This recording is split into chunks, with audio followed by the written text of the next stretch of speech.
micrófono me intimida un poco. Bueno, estamos acá reunidos, creo que también vamos a salir ahí por YouTube, en streaming. Y la idea este año es armar 2 mesas de investigación dentro de lo que son las jornadas del hospital. En otros años había jornada de investigación aparte y hace ya 2 años que decidimos que las mesas de investigación estén como parte de las jornadas porque, bueno, algo que pasa mucho es que si no, los investigadores nos escuchamos entre nosotros nada más, ¿no? No está esa participación también con los equipos de salud, con quienes realizan las prácticas. Acá la mayoría de los participantes que van hoy a exponer son tanto trabajadores de la salud e investigan en salud, ¿no? Esa doble cuestión, y un poco el nombre de la mesa viene de ahí, investigación translacional en salud. Este nombre un poco extraño, que viene más del campo de la investigación, pero que tiene que ver lo translacional con eso, con investigar problemas propios de la clínica, de la epidemiología, de lo comunitario, y no investigar simplemente desde un escritorio o desde un lugar externo al campo de la salud. Bueno, para no extenderme mucho más, voy a ir presentando cada uno de los trabajos. Para que puedan participar más compañeros, lo que vamos a hacer es ir subiendo y bajando. Tienen un tiempo cada uno para exponer y después estaría bueno que puedan hacer preguntas o hay resonancias con lo que vayan contando los compañeros. Bueno, el primer trabajo es un trabajo de la casa que lo va a presentar Mauro Yubaro. Es un proyecto PICTO. Para quienes no saben, los proyectos PICTO son de investigación científica y tecnológica orientados y son proyectos financiados por el Ministerio de Ciencia y Tecnología de la Nación, que busca que los hospitales, en este caso desde sus UCTHs, que son unidades de conocimiento translacional, puedan desarrollar investigaciones que aporten desde las problemáticas clínicas y comunitarias. A su vez permiten mediante financiación crear espacios de trabajo y desarrollo sanitario. En este caso nos permite llevar adelante 3 proyectos. Uno es el de la biblioteca, que los invitamos a participar, está en el Centro Cultural, si la quieren ir a conocer. Acá está Alejandra, la bibliotecaria recientemente incorporada al equipo.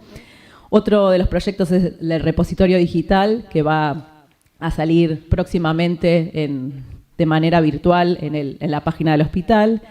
Y el último y el más nuevo es el del archivo histórico documental, que hicimos un pequeño stand ahí, no sé si lo vieron, que acá está Anita Kramer, quien está a cargo del archivo, y es un poco ir recuperando a través de, sobre todo de las historias clínicas, las voces de los y las usuarias que están en esta institución desde 1973, ¿no? Desde su creación, y también recuperar un poco la historia. Bueno, estos son los proyectos de gestión financiados, pero hoy Mauro nos va a contar el proyecto de investigación que acompaña todo eso, que se llama Promoción a la Investigación Translacional en la Red de Salud Mental Comunitaria. Participaron en este proyecto Ana Ali, que soy yo, Mauro Yubaro, Malena Quisruán, Luciana Rivas, Serenela Cuaderno, Belén Devoto y Omar Ayones. Diferentes profesionales de la institución, tanto del área de investigación como de otros servicios. Y quien va a presentar, que es Mauro, es sociólogo especializado en gestión cultural y políticas culturales, se desarrolla profesionalmente en el área de investigación del hospital y también participa en el diseño e implementación de la UCTH, así como en el proyecto de investigación de ciencia y tecnología. Te escuchamos. Bueno, ¿qué tal? Buenas tardes a todos, todas. Muchas gracias, Ana. Bienvenido a todo el equipo y a quienes presentan también. Bueno, como comentaba Ana, esto es un PICTO, es un proyecto de investigación en ciencia y tecnología orientado a hospitales en el marco de la UCTH, y como tal, este proyecto de investigación entra en sintonía con una de las líneas de la UCTH, que es lo que es la salud mental comunitaria, y lo que me estaba mencionando hace un ratito Edith, líneas fundamentales para seguir trabajando todo lo que es salud mental. En cuanto a proyecto de investigación, un principio para hacer esta investigación fue ir por una de estas líneas. Un segundo motivo es que nos parecía que existía una vacancia en el conocimiento en tanto a cómo opera la red de salud mental, cómo funciona, cuáles son los nodos, qué tipo de relaciones existen entre ellos. Y sumado a esto, que nuestro hospital constituye uno de estos nodos, ¿no? En relación a esto, unas preguntas clave de investigación es cómo surge cómo está conformada la red de salud mental en las zonas sur de la ciudad de Buenos Aires y cómo son las rutas de cuidado en esta red de salud mental que se despliegan entre efectores. A ver, ¿esto cómo funciona? Para el otro lado. ¿Para el otro lado? Ahí está, mira qué bárbaro. Bueno, nunca me dejó de sorprender. Bueno, en cuanto a objetivo general, directriza toda la investigación, analizar la conformación de la red de salud mental en el sur de la ciudad de Buenos Aires.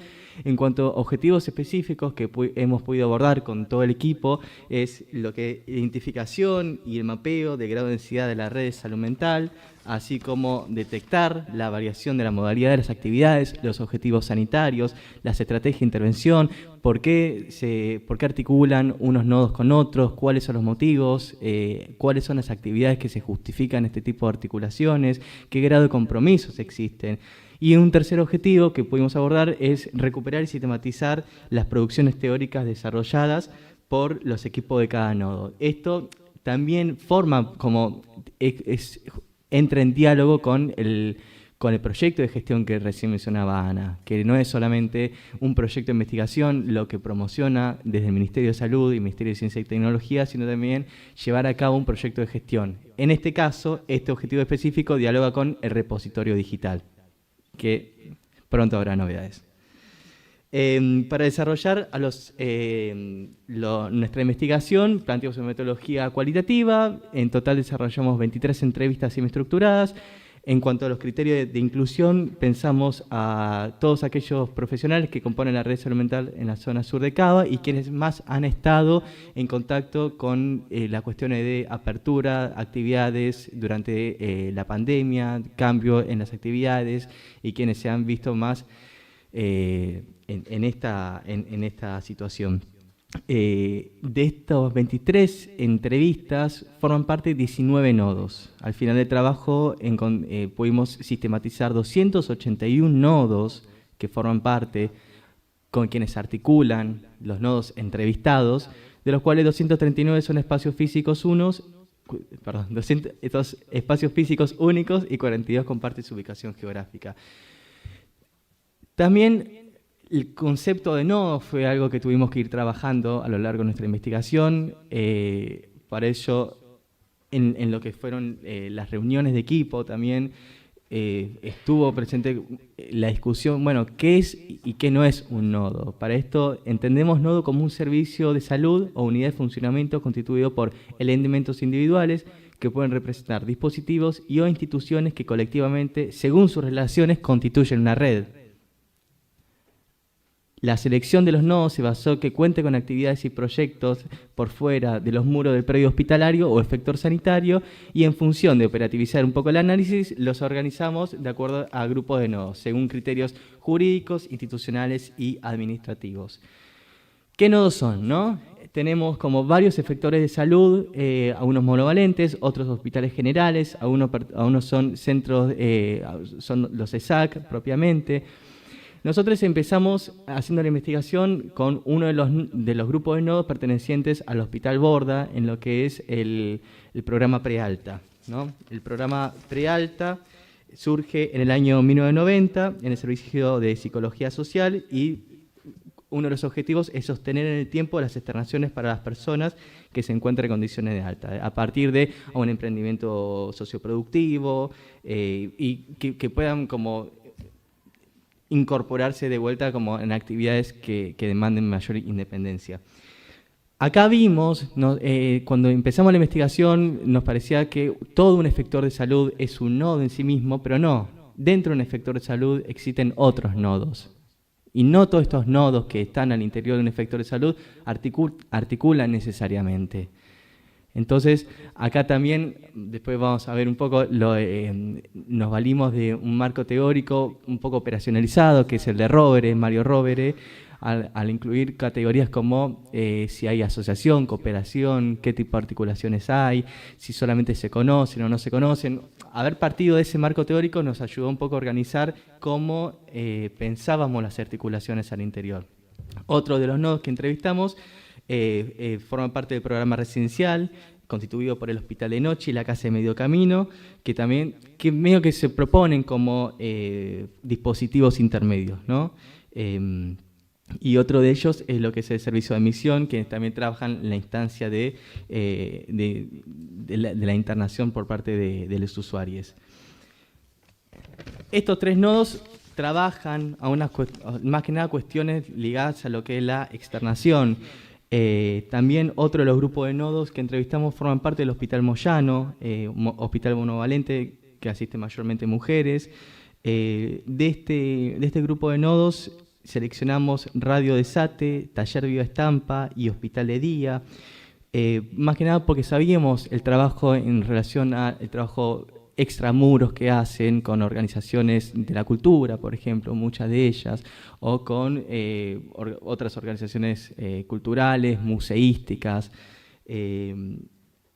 Lo que es Radio Desate y Taller Viva Estampa tiene una doble pertenencia institucional, forma parte de un descubrimiento que vimos que es el área programática del Hospital Moyano y del servicio de rehabilitación. Y acá entran unas cuestiones que voy haciendo un poco de spoiler, que es que Radio Desate y Taller Viva Estampas se forman a partir de convenios intersectoriales, uno con el ISER y otro con el Museo Sívori, es decir, no necesariamente ligado a organizaciones o nodos del sistema de salud. No hemos trabajado con la colifata. Sí. Sí, perdón, quisimos ir a entrevistar a la radio de las chicas, porque tal vez la colifata es muy conocida, y la radio de Desate, que funciona en el Borda y está principalmente hecha por usuarias, no es tan conocida. De hecho, pasamos el chivo que están en Futurock, tienen un pedacito de... No, eran aquellos con los que teníamos un contacto, tal cual.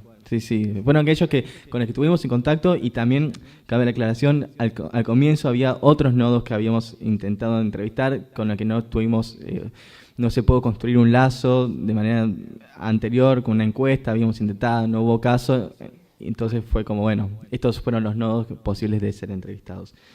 Y otro de los nodos también es el Hospital de Día, que también tiene un laburo muy interesante, lo que es laburos extramuros también. Y también realizan actividades sociocomunitarias, principalmente con mujeres, y también ha incorporado varones en el último tiempo.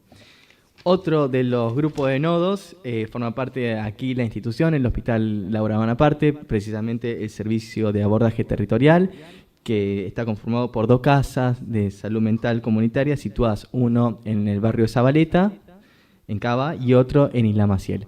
Nosotros entrevistamos a 4 profesionales pertenecientes a este nodo que realizan mayormente sus actividades en la casa de Zabaleta.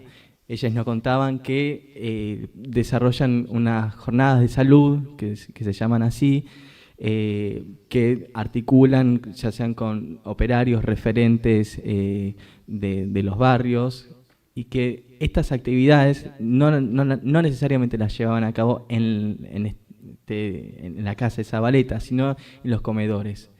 Y mencionaban la instancia del espacio físico, el comedor, como un lugar habilitador de distintas prácticas y recepciones de las escuchas barriales y recepciones de los referentes. No como una instancia de esto es una política de salud que baja, sino la construcción de una política horizontal a partir de la necesidad misma del barrio, y ver de qué forma se podían articular, de qué forma el hospital podía potenciar todo el laburo que hacían. Otro de los grupos de nodos es el Ramos Mejía, es un hospital general situado en Valvanera 11, también tiene una área programática bastante céntrica, por lo cual tiene un gran afluente también de personas, de población, ya sea por el Sarmiento, ¿no? El ferrocarril Sarmiento, y mismo por la población de la zona.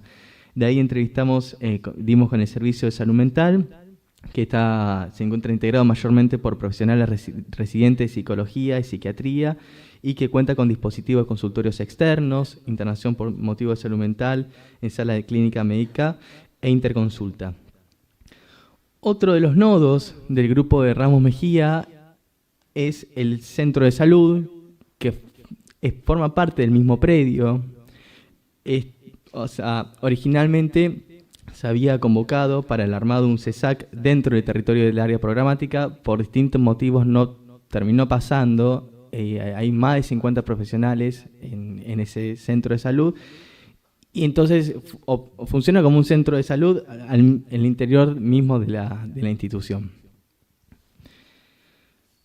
Otro de los nodos, del grupo de nodos, es el Hospital Pena, también dentro del barrio de Parque Patricios. A ver si tengo acá la... Ahí está. Bueno, esto es uno de los mapeos, de los tantos mapeos que hicimos, es una delimitación de la zona con la que estuvimos trabajando. Lo que es el Hospital Pena, bueno, barrio de Parque Patricios, ahí dimos con lo que es el servicio social, que nos contaban que realizaban mayormente articulaciones intrainstitucionales e interinstitucionales. Acá ya trayendo un poco algunos conceptos de Rovere, ¿no? De otros paradigmas. De lo intrainstitucional, es decir, del trabajo de referencia contra referencia, averiguar alguna cuestión puntual de una historia clínica o alguna cuestión de un tratamiento ambulatorio al interior de la institución o con alguna otra institución, o un centro de salud, por ejemplo.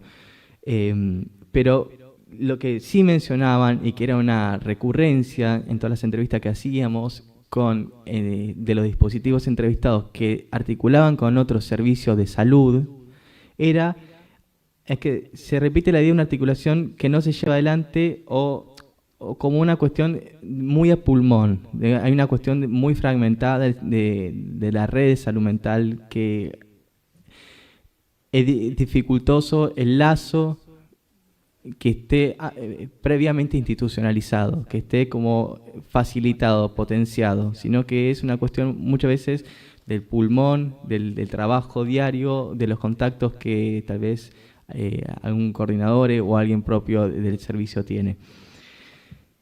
Bueno, ahora entramos en lo que son los centros de atención y acción comunitaria, los CESACs, que entrevistamos 6, ¿no? El 32, que se encuentra en el barrio Charrúa, ubicado en el Bajo Flores, es CESAC 10 y Centro de Atenciones Viedac, ubicado en el barrio de Parque Patricios, y los CESAC 30, 35, 16, que se encuentran en el barrio de Barracas y puntualmente en la Villa 21-24. Bueno, con cada uno de estos tuvimos experiencias, algunas parecidas y otras distintas. En lo que es el CESAC 32 veíamos cómo tienen un fuerte arraigo territorial en cuanto a la comunidad y el CESAC. Como antes de que sea un CESAC era una salita, ¿no? Una sala que había sido también construida por la misma gente del barrio y que con el devenir, bueno, fue absorbida por el gobierno de la ciudad y fue institucionalizada como un CESAC, pero bueno, como tenerlo como un lugar de referencia de salud propio del barrio. Así también, por ejemplo, con el CESAC 30 o el 35 o el 16, que nos mencionaban las entrevistadas, que son espacios muy queridos por la gente del barrio, que son espacios referenciales en cuanto a generadores de salud y de cuidado. Más que nada, los equipos de trabajo del CESAC están compuestos, después de hacer como una pequeña lista al preguntarles, por médicos, generalistas, pediatras, ginecólogos, enfermeros, trabajadores sociales, psicólogos, y en algunos otros existían profesiones como kinesiología, psicopedagogía, psiquiatría, obstetricia, cardiología, entre otros. Si lo posicionáramos en dos polos, ¿cuál es el trabajo que hacen los CESAC? Podríamos decir que por un lado están las actividades asistenciales con una lógica de atención individual bajo sistema de turnos por demandas sanitarias específicas, y por el otro lo que es la planificación e implementación de actividades comunitarias. Esto que comentaba recién. Último grupo de nodos, los referentes a la dirección de salud mental. Acá dimos con los talleres de rehabilitación en salud mental cercanos al Hospital Moyano, que tienen más que nada 3 áreas de trabajo, una de producción, una de administración y otra de de rehabilitación. Allí se desempeñan psicólogos, psiquiatras, trabajadores sociales y terapistas ocupacionales. Otro de los nodos referentes es el propio de Salud Mental Responde, que fue creado en el 97, fue refuncionalizado en el año 2020 a partir de la pandemia para evitar que los usuarios discontinúen su contacto con el sistema de salud y los equipos tratantes. Este servicio brinda atención las 24 horas, los 365 días del año, en tanto orientación, información y acompañamiento en salud mental. Y el programa, este último nodo de la Dirección de Abordaje a Personas con Trastorno Mental Severo en Situación de Calle, ASIC, que surge a partir de un equipo del programa Buenos Aires Presente, el PAP, que también está conformado por psiquiatras, psicólogos, trabajadores sociales y abordan problemáticas de salud mental y adicciones en personas en situación de calle.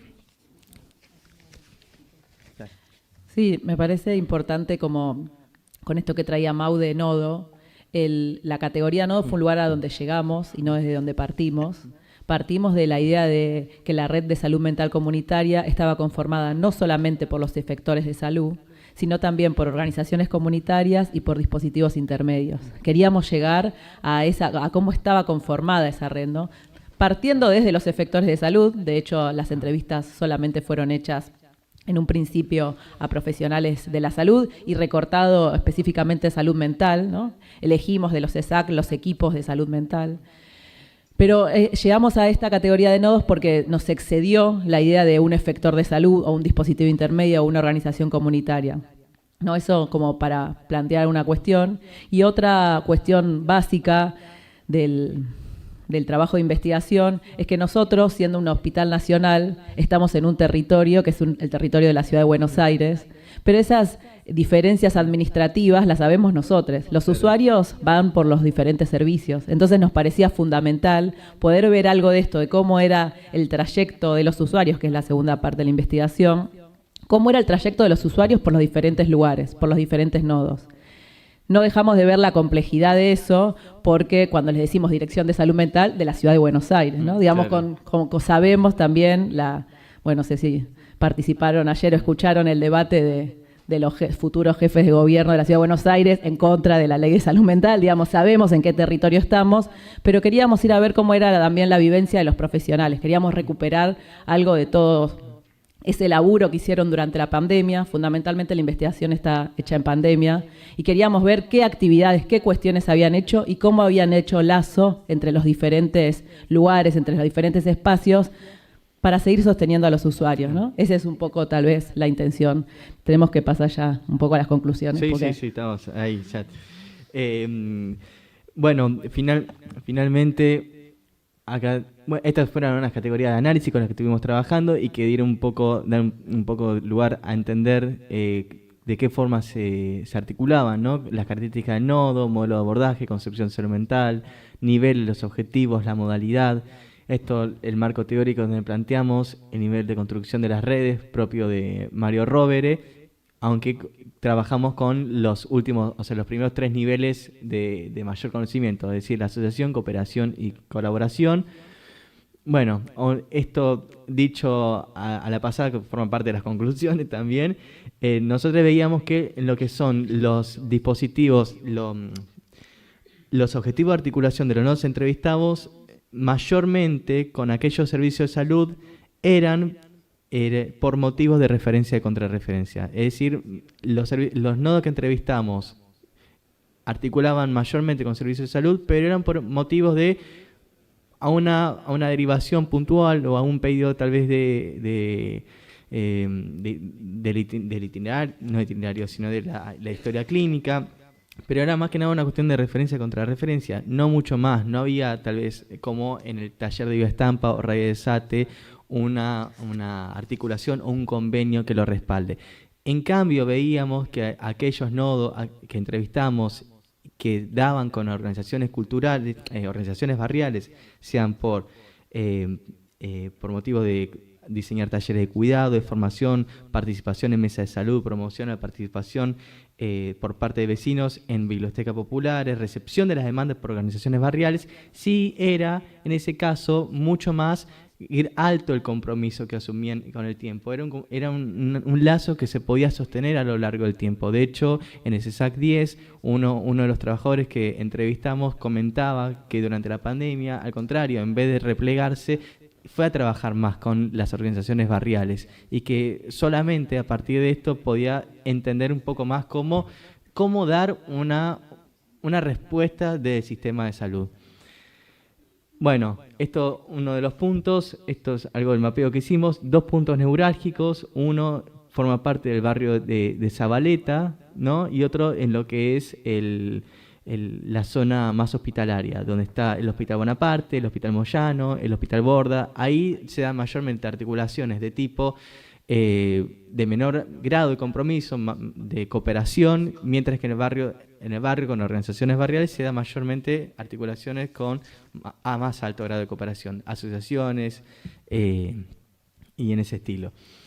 Bueno, una de las conclusiones, la calidad de la articulación entre los nodos mejora cuando involucra a organizaciones comunitarias y es menor al involucrar solo efectores de salud, aunque sea de mayor densidad.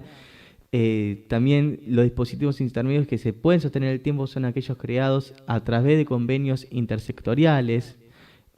Otra de las cuestiones que observamos es que existe una subocupación de lugares disponibles, como el hospital de día o los programas residenciales, o sea, a lo que nosotros veníamos trabajando.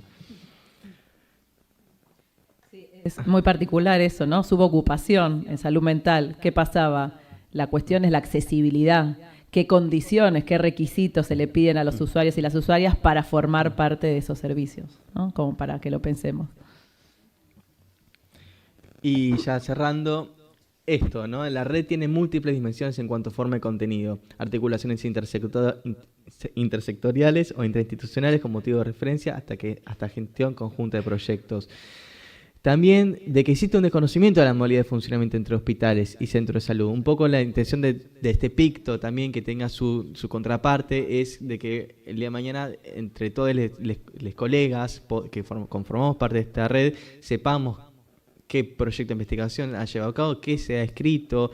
La misma biblioteca se propone como un lugar de encuentro, un lugar de intercambio para quienes quieran venir y trabajar, hacer un trabajo de investigación o precisar bibliografía o articular, mismo eso.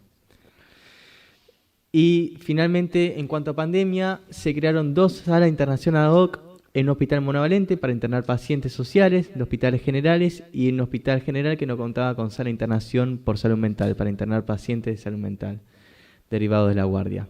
Ambas iniciativas por la necesidad de liberar camas para pacientes COVID. Y lo último en relación a los nodos que realizan trabajo comunitario y tratamiento asistencial, casi su totalidad la atención pasó de ser presencial a realizarse en formato virtual y o telefónica. Algunos nodos continuaron y reorientaron el trabajo comunitario hacia las nuevas demandas. Y una constante que aparece es la mayor demanda en la atención de salud mental luego de la finalización del momento agudo de la pandemia. Así que, bueno, estas fueron unas ideas para compartir. Espero que sirva para el debate y gracias por su atención.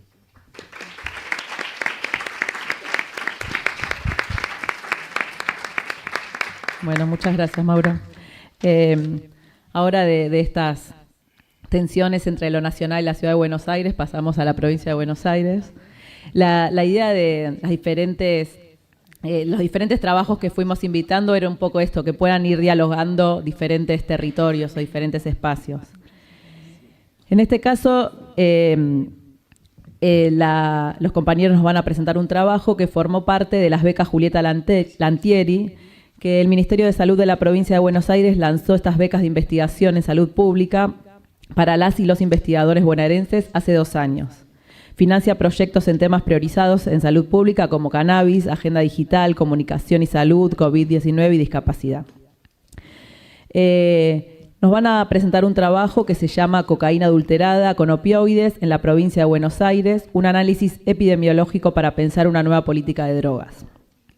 Los autores son Ariel Parajón, Clarisa Báez, Ana Laura Barrio, Romina Natalia Forlani, Samantha Sofía Díaz Menay, Agustina María, Edna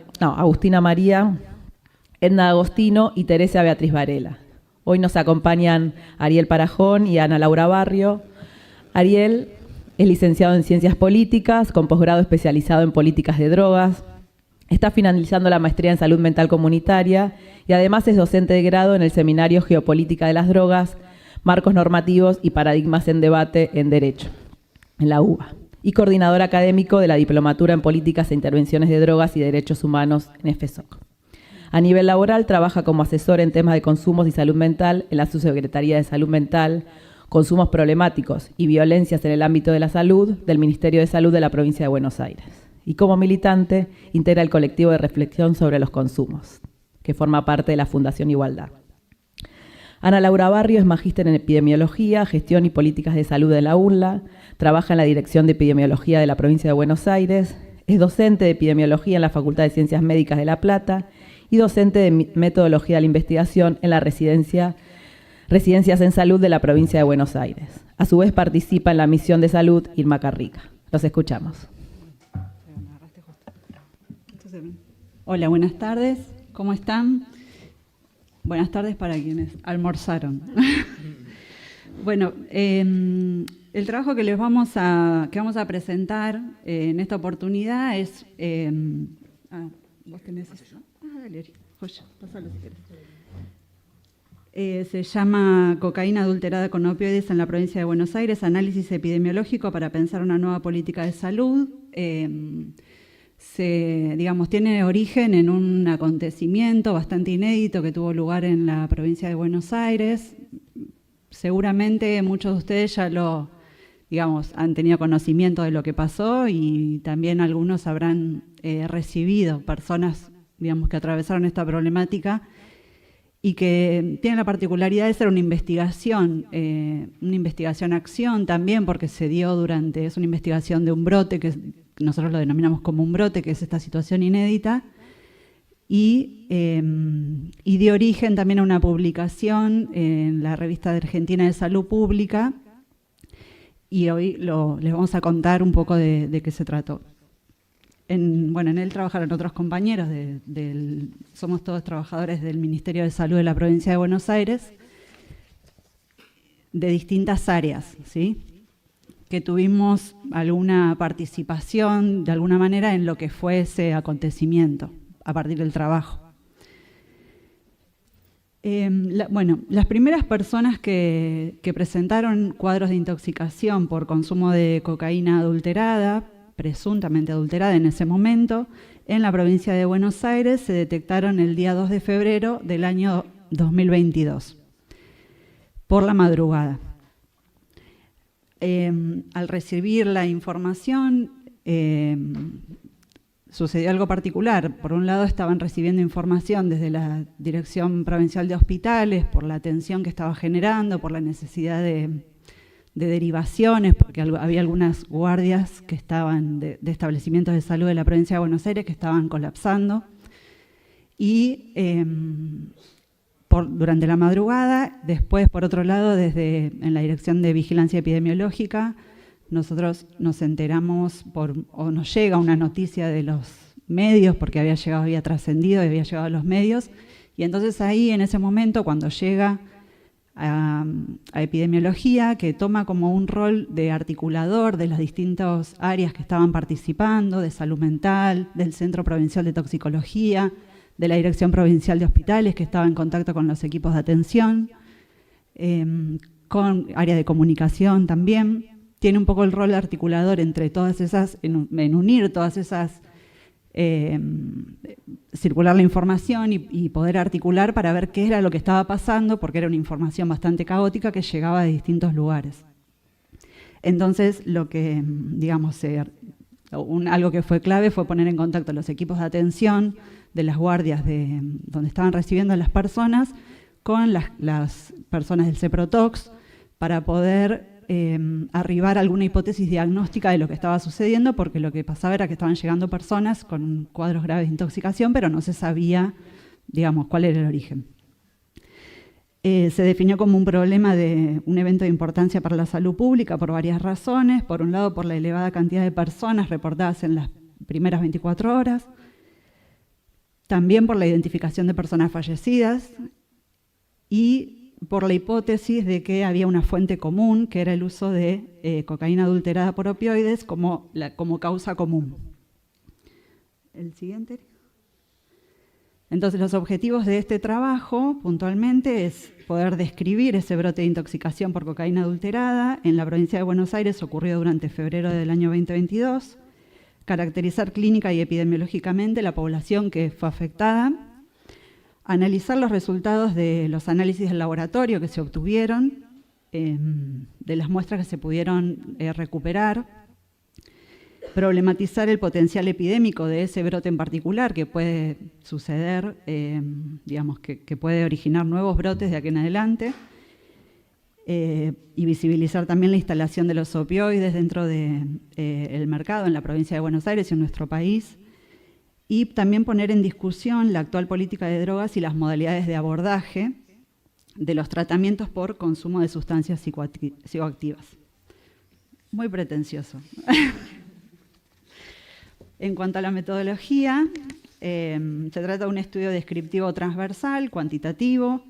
La población estudiada fueron las personas que presentaron síntomas o signos compatibles con intoxicación por consumo de cocaína adulterada, con residencia en la provincia de Buenos Aires, que consultaron en guardias y servicios de salud del área metropolitana de Buenos Aires en el mes de febrero de 2022.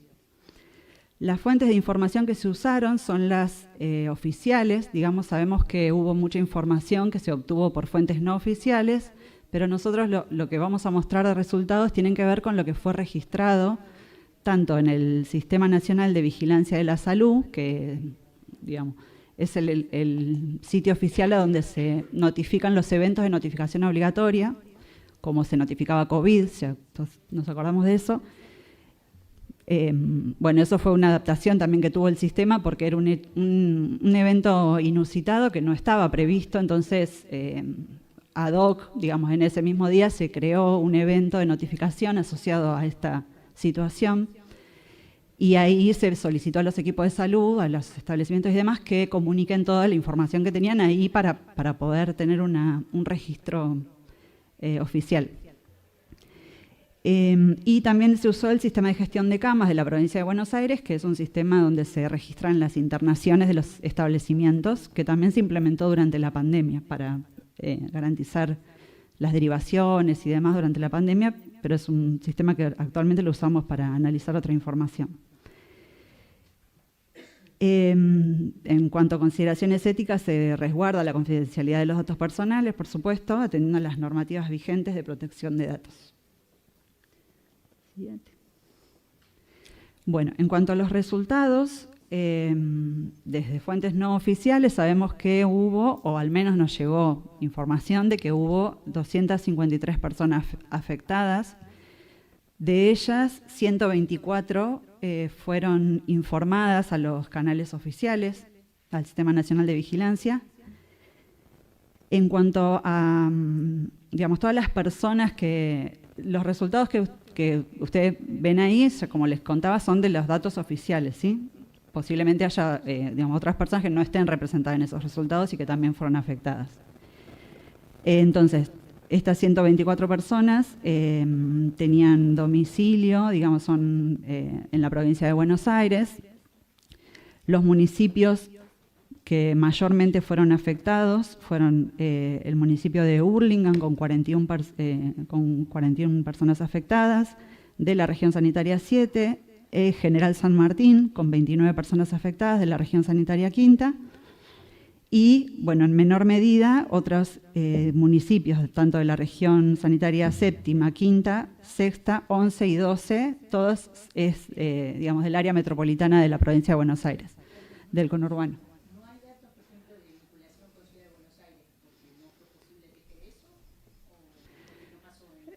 No tenemos, o sea, no hay reportes de personas que hayan sido afectadas en la Ciudad de Buenos Aires. Posiblemente no haya habido porque el sistema de vigilancia es un sistema que se implementa a nivel nacional. Entonces, nosotros, hay contacto con la Ciudad de Buenos Aires también digamos, en todos los eventos que suceden, que son de importancia, sí.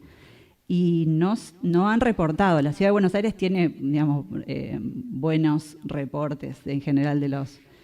Y no Digamos, creemos que no, pero bueno, nunca sabe todo.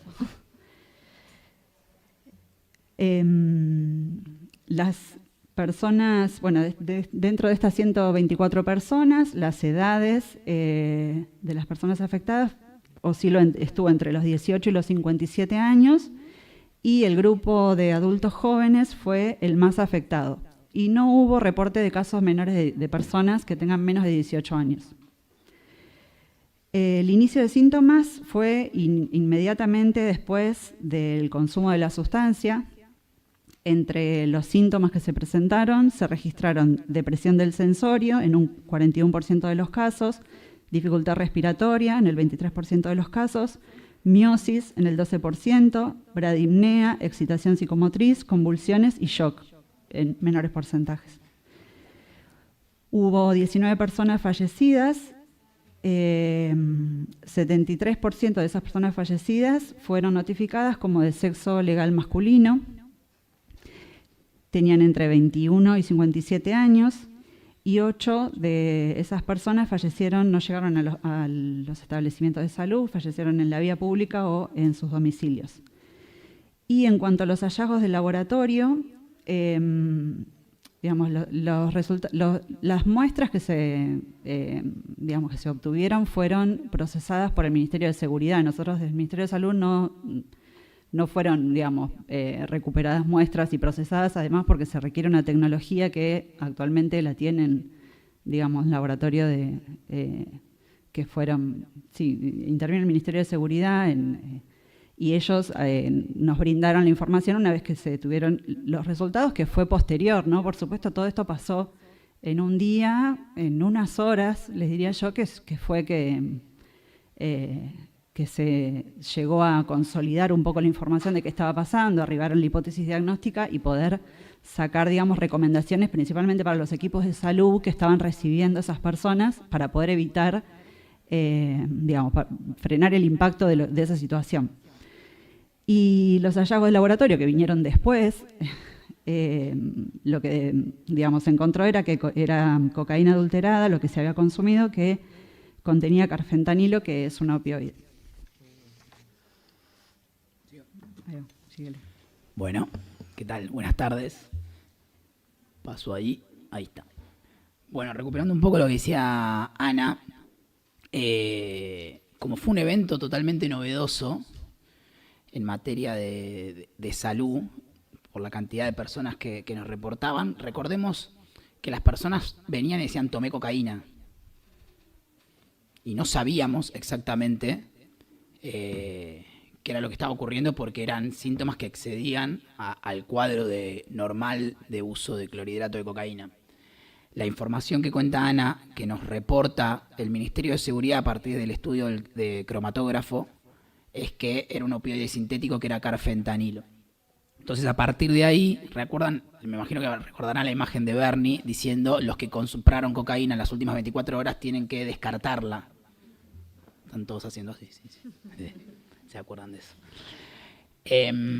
Cuando en la sala de situación del Ministerio, con todas las áreas intervinientes, pudimos empezar a construir un cuadro de situación un poco más integral y transversal, fue que se lanza por primera vez en el sistema de salud este flyer de comunicación epidemiológica.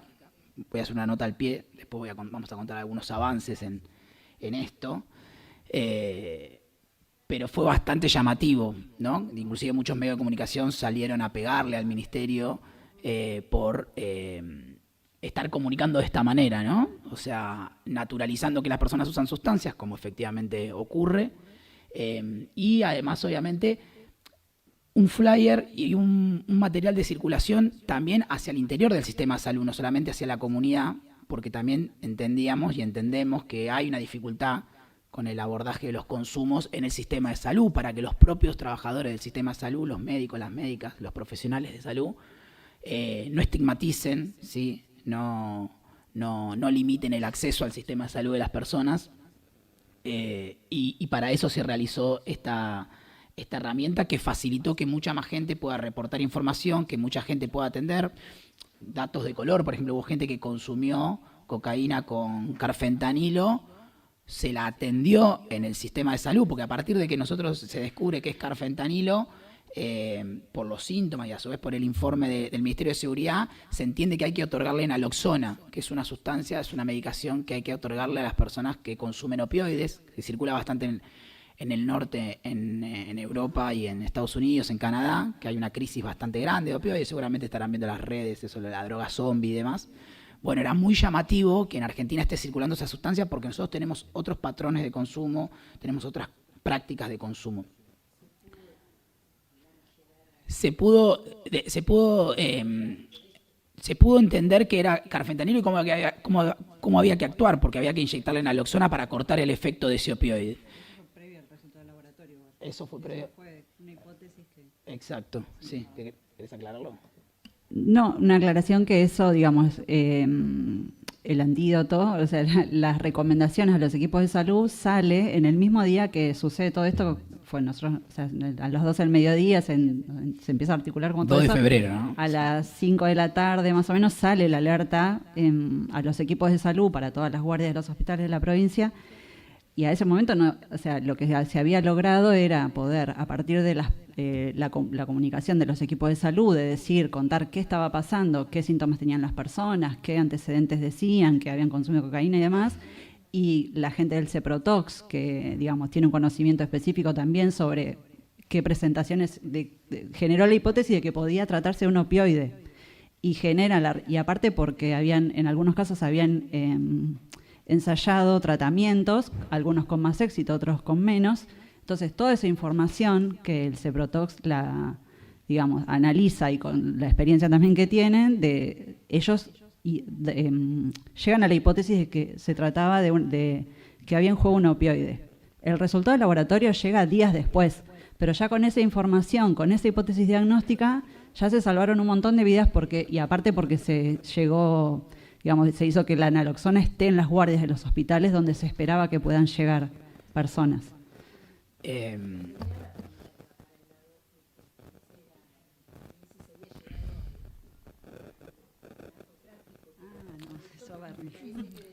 Eso es seguridad.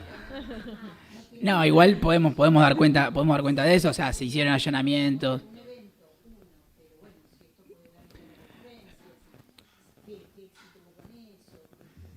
No, solamente tuvimos rumores, los que seguimos un poco el circuito de las políticas de drogas y de las prácticas de consumo. Después tuvimos alguna información de que en Rosario había circulado. Una hipótesis que nosotros barajamos inclusive cuando hicimos el artículo era que hay una práctica común en el narcotráfico tomada de la lógica de los mercados comunes, que se llama dumping, que es, por ejemplo, llevar una sustancia a bajo costo para ganar mercado. Esta era una sustancia nueva que se cortó, que inclusive las distintas hipótesis que barajaba el Ministerio de Seguridad y que después distintas investigaciones que nosotros fuimos indagando pudimos recabar, era que ni siquiera los dealers que vendían las sustancias sabían que estaba cortada con carfentanilo, que es un fentanilo específico. Los fentanilos son varios, son opioides sintéticos. Pero sí, o sea, el Ministerio de Seguridad actuó, después hubo allanamientos, etcétera, etcétera, etcétera, pero al mismo tiempo pudimos hacer un trabajo articulado entre el Ministerio de Seguridad y el Ministerio de Salud, y sobre todo que, esto me parece importante resaltarlo, que sea el sistema de salud el que diseñe la estrategia de acompañamiento y no sea el sistema de seguridad. Porque nosotros hoy por hoy, esto va a estar ahora un poco en las filminas posteriores, en las conclusiones tenemos un debate abierto con respecto a las políticas de drogas y los abordajes en salud y las problemáticas que están vinculadas a los usuarios, que claramente son penalizados. Entonces había que hacer un trabajo de sensibilización con los trabajadores del sistema de salud para que reciban a las personas, al mismo tiempo articular con el Ministerio de Seguridad para que seamos congruentes en el planteo y no se estigmatice y no se persiga a los usuarios. Pensemos, esto quería mencionar, que hubo personas que, por ejemplo, fueron rescatadas o fueron atendidas, asistidas, salieron del sistema y volvieron a consumir y volvieron a entrar. Digo, esa es un poco la realidad también en la cual nosotros atravesamos. Entonces, en toda la investigación un poco fue poner en valor la integración del sistema de salud, que en la provincia de Buenos Aires es una bandera, digamos, poder llevar adelante el trabajo articulado que comentaba Ana entre epidemiología, CEPROTOC, salud mental, la Dirección Provincial de Hospitales, comunicación, cómo comunicar, etcétera, que haya un abordaje efectivamente integral e integrado de las distintas partes y que eso efectivamente mejora la calidad de la atención, mejora la posibilidad de garantizar el acceso al sistema de salud, al derecho a la salud, y vuelve más eficiente los abordajes cuando se trabaja de manera integrada, que no es menor. Otra de las conclusiones a las que arribamos fue que la necesidad de poder pensar estos nuevos escenarios en materia de consumos o de problemáticas en general vinculadas al uso de sustancias. No es común que haya opioides en el mercado argentino, ni siquiera opiáceos, que no es lo mismo. Los opioides son sintéticos, los opiáceos son naturales. Nosotros en la historia argentina tuvimos muy poco consumo de heroína. Lo que se consumía en la década del 90 en Argentina era cocaína inyectable, líquida. Pero este fenómeno es un fenómeno nuevo que inclusive está circulando cada vez más, que está bajando desde el norte a México, a Colombia, Ecuador, etcétera, y que hay que prestarle atención porque como cambian los mercados, cambian las prácticas de consumo. Y si no pensamos también la necesidad de nuevos abordajes en los consumos de sustancias de una perspectiva de reducción de riesgos y daños, muchas de estas problemáticas nos van a volver a aparecer, nos van a volver a interpelar en el sistema de salud, y creemos que poder sistematizar estas experiencias permite que los trabajadores y trabajadoras del sistema de salud puedan estar con mayores herramientas, conociendo una experiencia que existió, porque, insisto con esto, los mercados de drogas están cambiando. Un dato para que tengan es que en la década del 70 había alrededor de 5 sustancias psicoactivas circulando en el mercado global, hoy alrededor de 590 por año aparecen, producto de que el mercado ilegal de sustancias, para poder sortear las aduanas, lo que hacen los narcotraficantes es cambiarle molecularmente las sustancias, ¿no? Entonces lo que antes era anfetamina pasa a ser metanfetamina por una modificación molecular, y como no está en la lista internacional de estupefacientes controlados, pueden pasar una aduana. Entonces lo que está pasando es que está diversificándose a una velocidad bastante acelerada las distintas sustancias que están circulando, y eso implica también que los usuarios están expuestos a mayores riesgos porque desconocen los efectos, porque no tienen la información necesaria. Entonces creemos que el sistema de salud tiene que poder brindar información y pensar los abordajes desde un enfoque de reducción de riesgos y daños. ¿Cómo estamos? Bien. Algunas reflexiones finales y después algunos comentarios más de novedades. Un poco la necesidad de reformar la ley de estupefacientes y construir un nuevo marco normativo que incorpore y que diferencie procesos de despenalización, legalización y regulación de los mercados de drogas, respetando los derechos humanos y con un enfoque de salud pública. Esta reflexión tiene que ver con que muchas veces se confunden conceptos. No es lo mismo despenalizar que legalizar. Entendemos que despenalizar tiene que ver con despenalizar la conducta humana de tener una sustancia, ¿sí? Pero además no solamente alcanza con despenalizar el uso de sustancias, o sea, la práctica de la persona de tener una sustancia para decidir usarla, sino que si no se legalizan y no se regulan los mercados, por más de que se despenalice la conducta y no se criminalice al usuario, que sería un avance importante, quiero dejar en claro, lo que pasaría es que las sustancias seguirían adulteradas. O sea, un usuario de alcohol tiene el derecho a acceder a la información de que ese vino, esa cerveza o ese whisky que toma, sabe qué composición alcohólica tiene, cómo está hecha, cuándo vence, etcétera, etcétera, y cómo usarlo. Bueno, una persona que usa cannabis, que no sea medicinal, no tiene esa información. Una persona que usa cocaína no tiene esa información. Una persona que usa éxtasis no tiene esa información. Entonces, entendemos que no solamente alcanza con despenalizar, sino que es necesario legalizar los mercados y regularlos por el Estado, porque también otro riesgo es legalizar y que sea el mercado, en una lógica de libre mercado, el que imponga las condiciones de cómo se deben usar las sustancias. Otro de las reflexiones que llegamos tiene que ver con diferenciar tipos de consumo.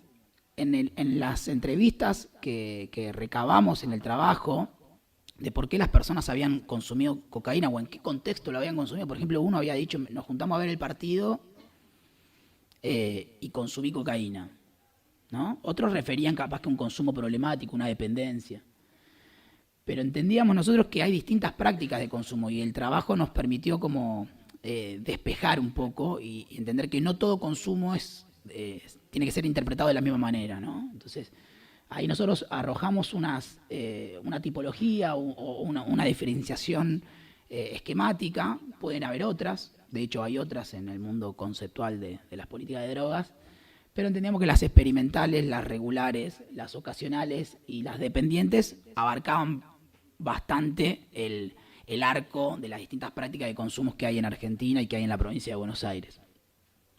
Eso nos va a permitir claramente poder tener abordajes más situados, más efectivos y que respeten el derecho de las personas y las trayectorias de los sujetos. Tratamos de no hablar de carrera, en salud mental tratamos de hablar no hablar de carrera, sino que hablamos de trayectorias, porque las trayectorias de los usuarios son disímiles. Entonces una persona puede tener un consumo problemático en un momento y después tener un consumo experimental de otra sustancia, e inclusive diferenciar las sustancias, que no todo es lo mismo cuando se dice la droga. Y después, como una reflexión final, desarrollar e implementar centros de testeo de sustancias para que los usuarios tengan más información sobre la sustancia que consumen y así potenciar sus prácticas de autocuidado. Esto es algo que en varios países ya se está implementando. De hecho, acá en Argentina se implementa de manera clandestina. Hay organizaciones de reducción de riesgos y daños que ya están testeando sustancias, que antes de una fiesta electrónica testean una pastilla, un polvo, lo que sea, y le brindan la información al usuario, por lo menos diciéndole, mirá, lo que vos compraste no es lo que vos pensás que vas a tomar. Y ya esa información es muy importante para que la persona pueda decidir si quiere tomarla o no quiere tomarla, o cómo tomarla y demás. Creemos que eso debe ser una política pública, básicamente, ¿no? Y que es el sistema de salud, como brinda información en otros aspectos, brinda información en materia de consumo, porque entendemos que la Ley Nacional de Salud Mental plantea en el artículo 4 que los usuarios de drogas, o sea, las personas que consumen sustancias, son sujetos de derechos en materia de salud. Así que ese es un poco ¿cómo estamos? Bien, cierro con algunas cositas. Muchas gracias por eso, todavía no terminamos. Voy a volver atrás. Ahí está, se volvió loco. Esto de las reflexiones finales las veníamos leyendo con Ana y alguito de eso empezamos a hacer. O sea, nosotros después de este trabajo... perdón, no sé qué está pasando. Bueno, el blackout.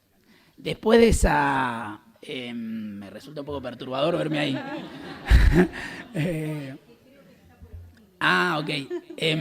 No, después de este trabajo nosotros nos seguimos juntando. Yo trabajo en la Subsecretaría de Salud Mental, Ana trabaja en epidemiología y compañía de CEPROTOX. Seguimos trabajando y dijimos, che, acá hay algo, escribamos, produzcamos y efectivamente que queríamos ver cómo podíamos llevar adelante alguna de estas reflexiones, ¿no? Entonces, como Salud Mental estaba trabajando en construir los lineamientos para el abordaje de los consumos, dijimos, che, esta reflexión que nosotros tuvimos a partir de la cocaína adulterada, llevémosla al debate con el equipo de Salud Mental y afortunadamente en la guía para el abordaje de los consumos problemáticos, que salió hace muy poquito, la presentamos la semana pasada, está como política pública la diferenciación de los tipos de consumo, que es algo que los estados no solían incorporar. Bueno, nosotros creemos que hay que poder diferenciar tipos de consumo. Y además, seguimos trabajando y pudimos armar la mesa de trabajo en salud para las alertas psicoactivas. Esta mesa está articulada por gente de CEPROTOX, gente de epidemiología, gente de salud mental, con el objetivo de poder establecer cómo se van a hacer las comunicaciones epidemiológicas, cómo se van a hacer las alertas psicoactivas, cuándo el sistema de salud debe declarar una alerta, cuándo debe declarar una comunicación epidemiológica.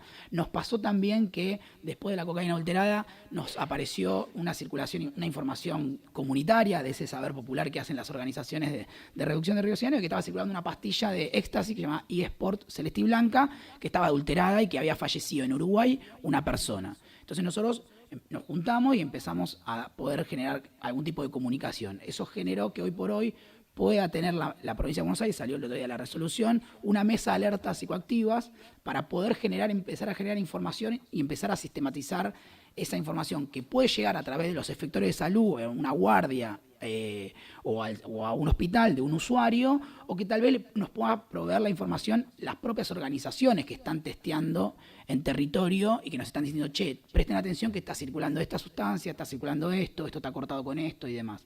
Entonces, al calor de los cambios en las políticas de drogas y a los mercados de drogas y con la información comunitaria de las organizaciones de reducción de riesgos y daños, pudimos empezar a sistematizar e institucionalizar una práctica que creemos que va a ser beneficiosa para no solamente para los usuarios de sustancias, sino para todo el sistema de salud, para que pueda incorporar definitivamente a los usuarios de drogas como sujetos de derechos y como personas que deben ser atendidas en el sistema de salud, y que la estrategia la defina el sistema de salud y no el Código Penal o el Ministerio de Seguridad.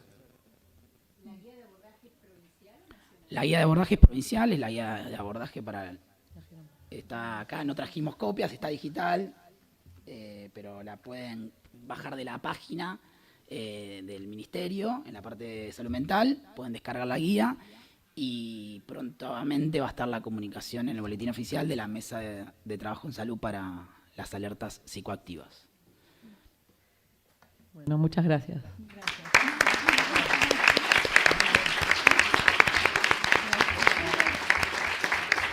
Bueno, ahora hacemos hay una pregunta ya y mientras... Hola. Sí. Entendemos por consumo experimental los primeros consumos, cuando una persona quiere probar una sustancia y desconoce sus efectos y entendemos que quiere experimentar. Que de hecho hay mucha gente que decide usar una sustancia por primera vez y después no la usa más. ¿Esa persona usó drogas? Sí. ¿Usa drogas de manera regular? No, es un consumo experimental. Después hay consumos que son ocasionales, nosotros los definimos ocasionales como los consumos en los cuales uno va a algún encuentro, algún encuentro social y demás, o que cada tanto decide usar una sustancia y que no tiene una regularidad en ese consumo, los definimos como, no como experimentales, tampoco como regulares, pero sí como ocasionales. Sí están también en tercer lugar los regulares, que tienen que ver con consumos que nosotros realizamos permanentemente en nuestra cotidianidad. Pueden ser sustancias legales como ilegales, ¿no? O sea, consumo de café, por ejemplo, o consumo de tabaco, o consumo de alcohol, o consumo de marihuana, o consumo de psicofármacos. Pero que la persona no refiere un consumo problemático, o sea, no refiere una dependencia frente a eso. Si bien usa la sustancia, puede desarrollar su proyecto de vida de manera independiente de esa práctica de uso, más allá de que la acompañe. Que pasa con muchos usuarios de drogas, que deciden usar una sustancia durante mucho tiempo, de manera regular, y sin embargo siguen con su vida, o forma parte de su vida, digamos, ¿no? Pero no afecta su proyecto de vida, podríamos decir, sus distintas áreas. No es que deja de ir a trabajar por consumir, no es que está todo el día pensando en consumir, no es que deja de estudiar por consumir, etcétera, etcétera, etcétera. Y sí hay un consumo dependiente cuando entendemos que esa sustancia ya, o esa práctica de consumo, no la sustancia, porque la sustancia no tiene vida, es un objeto, no es un sujeto, ya cuando el sujeto gira en torno a esa sustancia, ¿no? Entonces todo su proyecto de vida se ve condicionado por esa práctica de consumo, por pensar a qué hora voy a consumir, cómo acceder a la sustancia, cómo adquirir la sustancia, etcétera, etcétera, etcétera. Entonces ahí ya podemos hablar de un consumo dependiente, donde condiciona otras esferas de la vida que nosotros entendemos que en una clave de salud integral complementan una vida íntegra e integral. Pero a veces también, acá lo diferenciamos, no confundir siempre que el consumo problemático es pura y exclusivamente un consumo dependiente.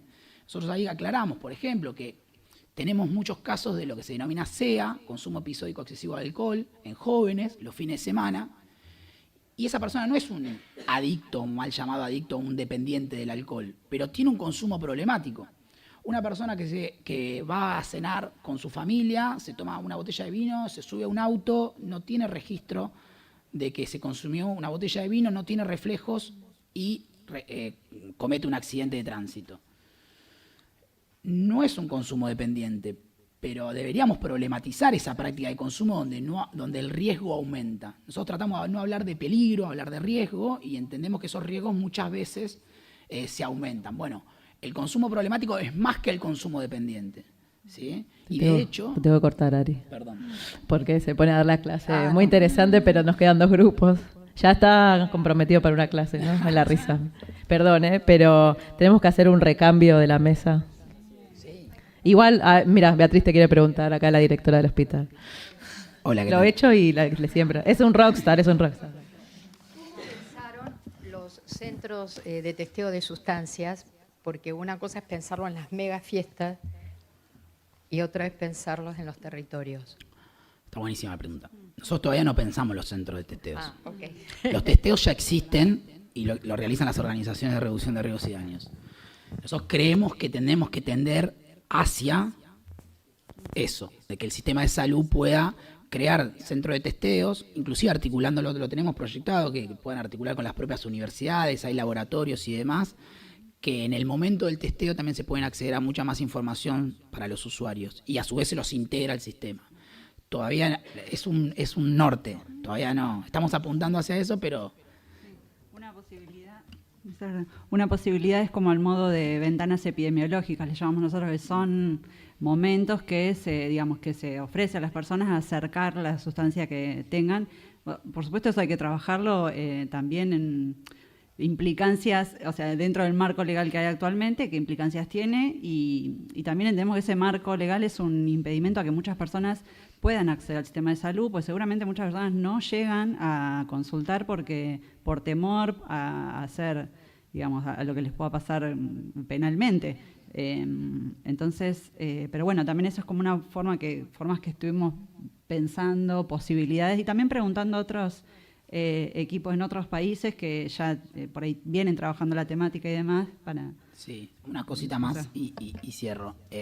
Otra posibilidad, por ejemplo, es testear la sustancia incautada, que es una idea que estamos barajando. Bueno, para eso hay que poder articular con el Ministerio de Seguridad para que nos permita sacar una muestra de esa prueba, de esa droga incautada por el Ministerio de Seguridad, pedirle a la justicia que nos permita acceder a esa sustancia y testearla. Así, el objetivo es poder empezar a estandarizar y generar algún registro de qué sustancias están circulando y cómo al mismo tiempo, en paralelo del sistema de salud, poder abrirnos a que los usuarios entren al sistema de salud y acompañarlos en esa práctica de consumo. No, gracias. Bueno, muchas gracias, Perdón, te tengo que cortar, pero... Igual se quedan por acá para después seguir charlando, pero ahora tenemos 2 trabajos más, que en este caso son investigaciones realizadas por los residentes del hospital como trabajo final para cerrar sus 3 años residenciales.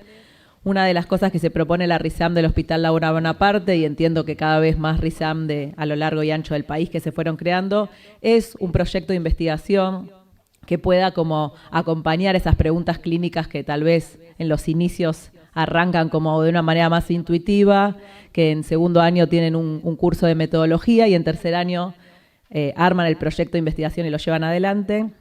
En este caso, el primer grupo va a presentar un trabajo que se llama Análisis de la complejidad en la determinación de las internaciones involuntarias en un hospital especializado en salud mental de la Ciudad de Buenos Aires en el año 2023.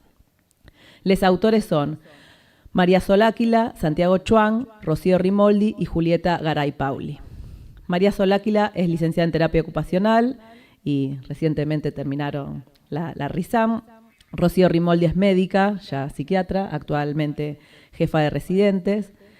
Santiago Chuang es licenciado en terapia ocupacional, también actual jefe de residentes. Y Julieta Garay Pauli es licenciada en psicología. Les escuchamos. Buenas tardes a todos. Bueno, primero contarles un poco cuál fue nuestro interés a la hora de pensar este trabajo, que nace básicamente de nuestra experiencia por las rotaciones de los dispositivos del hospital, en donde veíamos lo complejo y algunas dificultades a la hora de determinar una internación en la modalidad involuntaria, particularmente. Por un lado eso, y por el otro lado también tuvo que ver con el debate que sigue siendo actual en relación al cuestionamiento de algunos artículos de la Ley de Salud Mental, en particular lo que tenía que ver con las internaciones y con el consentimiento. Creemos que garantizar el abordaje integral y el cumplimiento del derecho a recibir la alternativa de tratamiento más conveniente, más adecuada, que menos restrinja los derechos puede traer dificultades. Y a la vez pensamos que esas dificultades podían tener que ver con la complejidad que implica la aplicación de la ley de salud mental en situaciones concretas y particulares. Entonces, a partir de ahí surgen algunos interrogantes, como por ejemplo, si era suficiente y precisa la ley de salud mental para la determinación de una internación involuntaria, qué criterios influyen en esa evaluación por parte de los equipos, qué estrategias utilizan los equipos a la hora de tomar esa decisión, y si había discrepancias o dilemas, cómo se resolvían al interior de los equipos, y si existen cuestiones ajenas al campo de la salud mental que influían ahí en esa toma de decisiones. A partir de ahí nos propusimos algunos objetivos. El objetivo general del trabajo fue analizar los criterios considerados por los profesionales de los servicios de algunos dispositivos de acá del hospital, como cuidados en la urgencia y la guardia interdisciplinaria, en la determinación de la modalidad involuntaria de internación. Y como objetivos específicos nos propusimos describir los criterios, que los dividimos en éticos, jurídicos, clínicos, sociales, para la evaluación de esta modalidad, y por el otro lado, identificar la relación entre estos criterios y las estrategias llevadas a cabo en la toma de decisiones. Y por último, un intento de verificar si existía alguna diferencia en cuanto a la disciplina profesional. Para esto lo que hicimos fueron entrevistas semiestructuradas a profesionales de estos dispositivos, con una muestra de total de 8 profesionales de distintas disciplinas: trabajo social, enfermería, psiquiatría y psicología. Bueno, estos son los ejes a desarrollar. Voy a empezar a hablar de los criterios y algunos de los resultados como que nos parece más relevante compartir con ustedes. La primera categoría que formulamos es criterios en relación a normas, procesos y actores del Poder Judicial. Acá, en líneas generales, vamos a hablar de lo que tiene que ver con los saberes, las representaciones, las prácticas pertenecientes al campo jurídico y judicial. Y se van a considerar cosas como el marco legal, la ley y otras figuras que participan acá también, como la figura del juez, y representaciones que provienen como de este campo, como por ejemplo la noción de peligrosidad. En general lo que vimos que existe como una concepción generalizada por parte de las personas que entrevistamos sobre la figura del juez como alguien que representa un modelo punitivista, desactualizado y burocrático, pero sin embargo los equipos entienden que es algo al que se debe obedecer, entre comillas, ¿no? Y acá aparecían cuestiones como discrepancias entre quizás lo que llevaba por orden judicial y lo que evaluaba el equipo interdisciplinario de salud.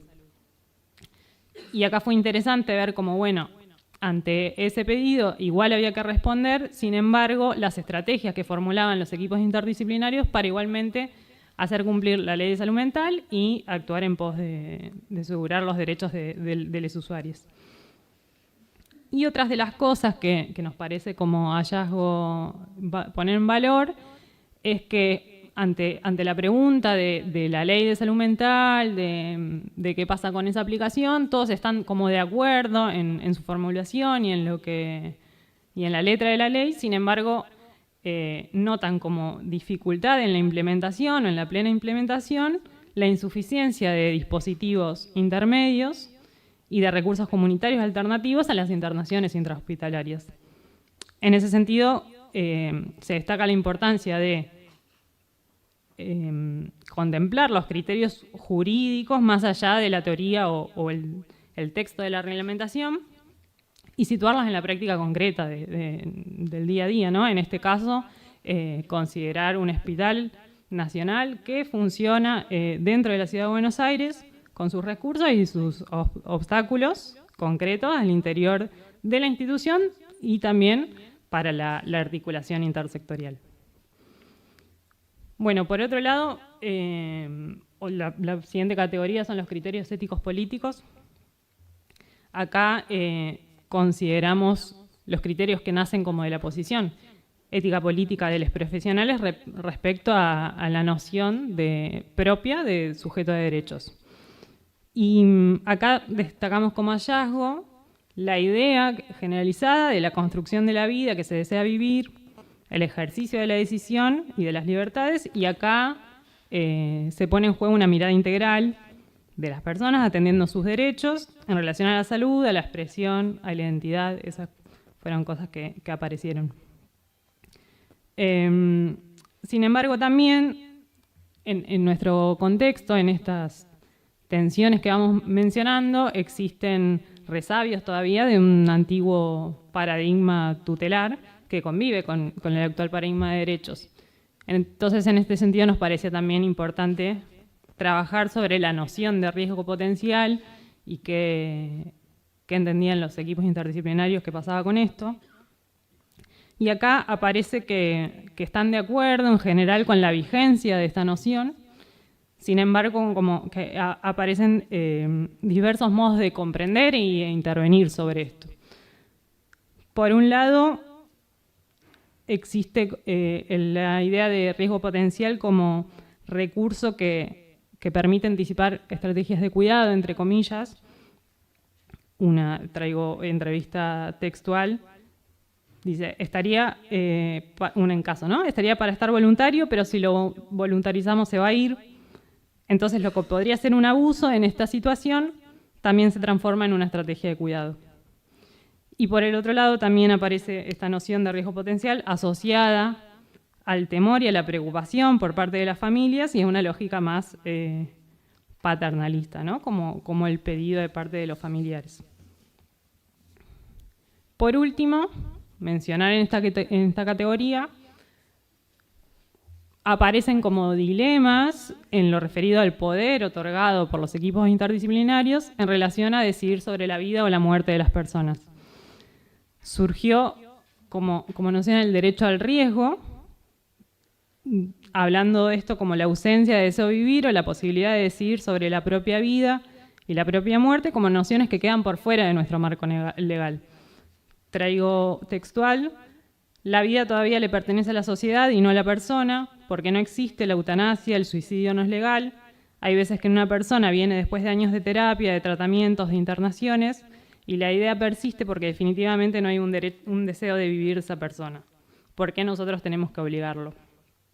Entonces, los profesionales en este sentido muestran que conocen la legislación, que regula sus prácticas y ascriben a ella. Sin embargo, se ven interpelados igual por cuestiones ético-filosóficas que sostienen el debate y la reflexión, y también esto nos lleva a preguntarnos a nosotros sobre los modos de vida que se sostienen y si la vida que vivimos es exclusivamente nuestra y si las condiciones materiales permiten construir una vida vivible para todos. Bueno, otro de los criterios son los asociados a procesos, situaciones y problemas sociales complejos. Acá vamos a desarrollar distintos aspectos ligados a la dimensión social, que nosotros elegimos mencionarlo como procesos protectores o destructivos, y acá se incluyen cuestiones como la situación habitacional, económica, laboral, ocupacional, la incidencia de género, la presencia o no de red socioafectiva y la calidad de la misma. Acá aparece que la información relevada sobre los vínculos, las redes socioafectivas y comunitarias son fundamentales.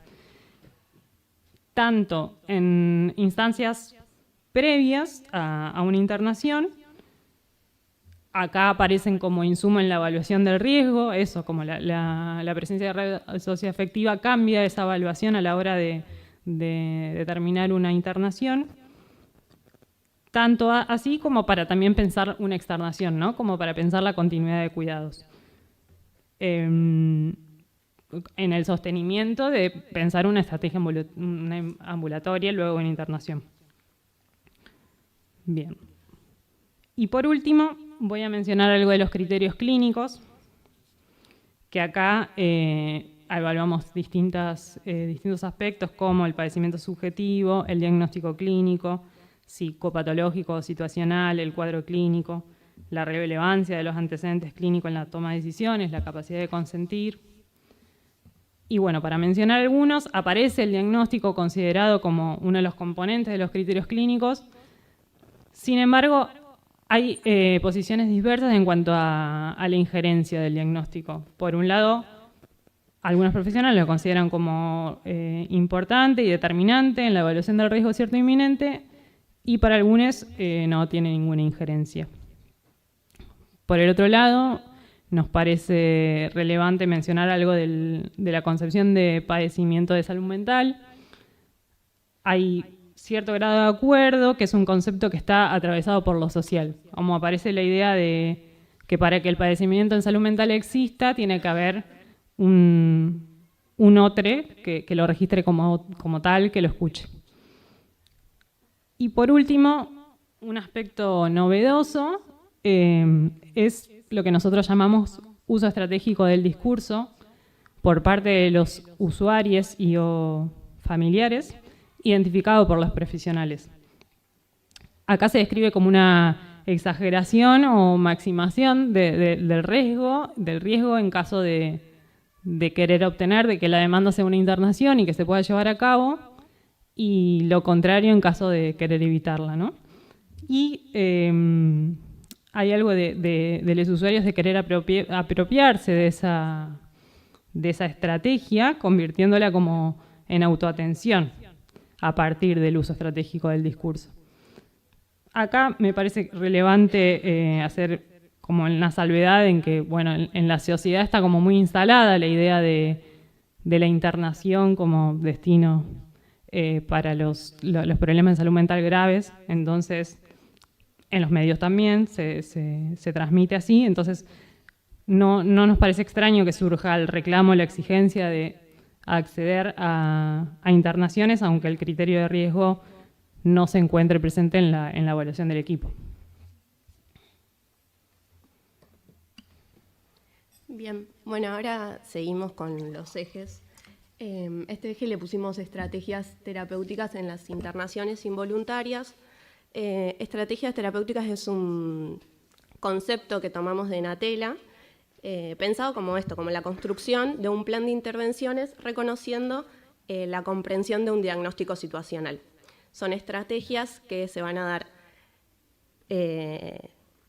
previo a las intervenciones, a las internaciones, durante y posterior a las mismas.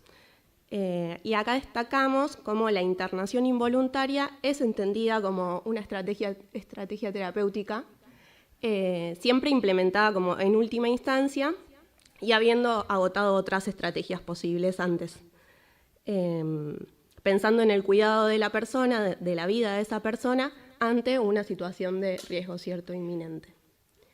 Y un poco también lo que surgía era la situación de la extensión de una internación involuntaria que se podía dar como respuestas ante situaciones más complejas, pero entendida desde una noción de cuidado y no tanto desde una restricción de los derechos. En la guardia, algo que destacaban los profesionales era la posibilidad de la permanencia en sala de observación, que permitía un manejo de los tiempos y de tener esa pausa para poder pensar las estrategias de ese tratamiento particular. Y sí, la totalidad de los profesionales entrevistados contempla como esta idea de una multidimensionalidad que tienen las situaciones de riesgo y piensan las estrategias desde ese lugar. Bien, el otro eje que construimos trata sobre los diálogos, la autonomía y los tiempos en la toma de decisiones que tienen los profesionales. Acá traemos un poco la noción de la comunicación, del intercambio, de los diálogos y de los actores que forman parte de eso. Se destacaba un gran intercambio entre el equipo de salud con todas las personas que conforman esos equipos de salud. El equipo de salud del dispositivo, de la comunicación entre los servicios, de los servicios con un coordinador directo, entre coordinadores, y también con el servicio jurídico que tiene el hospital y con las redes socioafectivas. Los entrevistados destacaban poder alcanzar acuerdos en esta toma de decisiones y tener un alto grado de autonomía, el equipo de salud, para efectuar sus decisiones.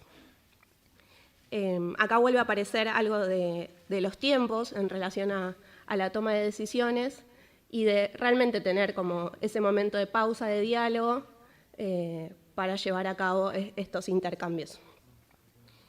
Y algo que pudimos destacar también, que nosotros lo nombramos como componente institucional, que se destacaba en la forma de trabajo y de ejercicio profesional que se desarrolla en este hospital por sobre otras experiencias en otras instituciones. Bueno, y el último eje que traemos está relacionado con nuestro último objetivo, que era verificar un poco cómo se da el intercambio entre las disciplinas, y se llama interdisciplina, discursos y posiciones, y un poco resaltamos que la concepción de interdisciplina que surge es esta suma de particularidades y aproximaciones de cada saber que permiten el sostenimiento de una problematización, de trabajar la incertidumbre y de acompañar y de ser acompañados en la producción de respuestas creativas y complejas ante situaciones más complejas. Un poco a partir de esta convivencia que llamamos entre paradigma tutelar y paradigma de derechos humanos, surge esta jerarquización de algunos núcleos de saberes, y algunos profesionales hacen alusión a la posición que ocupa la disciplina de psiquiatría por sobre otras disciplinas en algunas situaciones.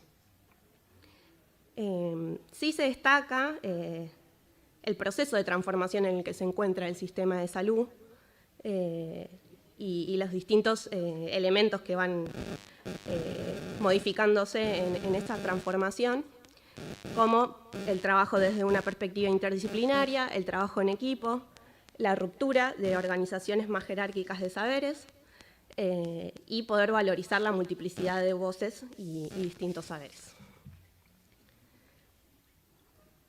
Bueno, ya como lo último, traemos algunas de las conclusiones y reflexiones finales en las que fuimos trabajando. Y un poco esto lo que traíamos era que identificamos la transición de este paradigma más tutelar punitivo a uno de derechos humanos, pero que aún así existen elementos y fenómenos de este primer paradigma.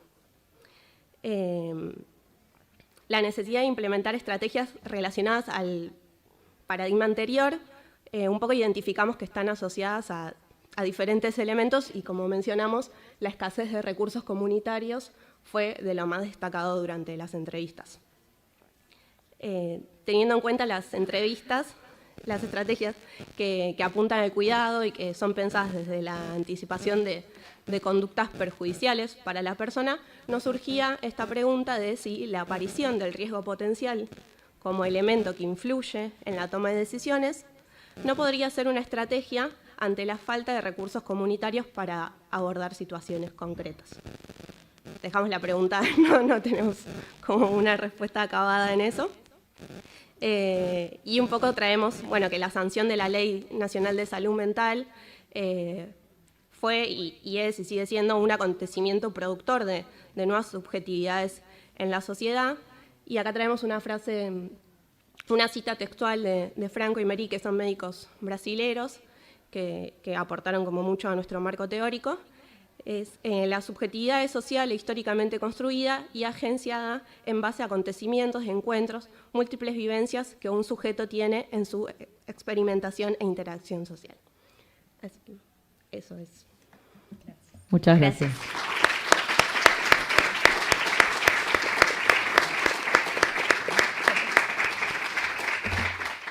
Bueno, Le damos paso al otro grupo y si quieren después armamos preguntas para ir ahí interactuando.